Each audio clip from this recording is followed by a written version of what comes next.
मैं इस वक्त बैसा गांव में हूं, कृष्णानगर के पास, जहां पर कल एक हत्याकांड हुआ था जिसमें डिप्टी सीएम ब्रजेश पाठक जी के साले के बेटे नवनीत ने धोखे से अपने क्लासमेट को बुला के ले जाकर के उसकी हत्या कर दी। मैं इस वक्त वहां पर उन्हीं के घर वालों के साथ बैठी हूं और सवाल ये उठता है कि उत्तर प्रदेश सरकार जो लॉ एंड ऑर्डर की बात करती रही है, वो लॉ एंड ऑर्डर कहाँ है। और सबसे बड़ी बात यह है, और यहाँ पर बैठी उनकी दादी हैं, उनकी चाची हैं, उनकी मदर भी हैं ऊपर, वो लोग ये पूछना चाह रही हैं कि ये बुलडोजर एक्शन कब होगा, क्योंकि छोटी छोटी बातों में बुलडोजर चलाने वाली राज्य सरकार इस वक्त खामोश क्यों है, जबकि उस पूरे कृत्य में डिप्टी सीएम के खानदान के लोग शामिल हैं। ये बहुत शर्म की बात है।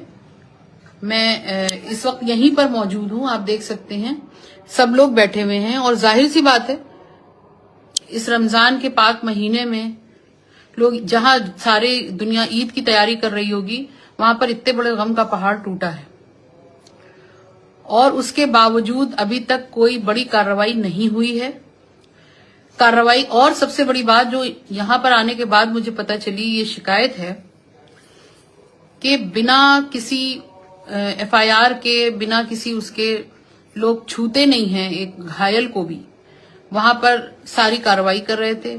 और वो लोग बंधु अस्पताल में छोड़ करके चले गए। वहां पर बच्चे के सर पे गोली लगी हुई है, बीचों बीच माथे पे। इन लोगों का ये भी मानना है कि ये गोली छोटा बच्चा तो नहीं चला सकता है, जिस तरीके से सटीक एक निशाना लगा हुआ है। तो इस साजिश में इसका मतलब कि घर वाले भी शामिल थे, बड़े भी शामिल थे, और ये कोई छोटी मोटी घटना नहीं है।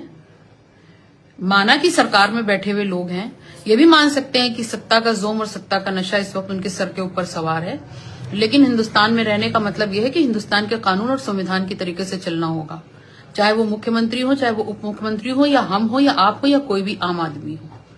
लेकिन यहाँ पर कार्रवाई के नाम पे कुछ भी नहीं हो रहा है। बाबू, मेरी पूरी सहानुभूति है यहाँ पर सबके साथ। मैं चाहती हूँ कि आप लोग रहने दीजिए, उनको आराम करने दीजिए, दुख में होंगे, जाहिर सी बात है। तो मैं यहाँ पर यह कहना चाहती हूँ कि इस पर पूरी तरीके से संज्ञान लेकर के और सख्त से सख्त कार्रवाई हो। और बच्चे की मौत हुई है, पूरा घर गमगीन है, गम में इस वक्त मुब्तला है, और इस पर सख्त से सख्त कार्रवाई होनी चाहिए। और अब देखना यह है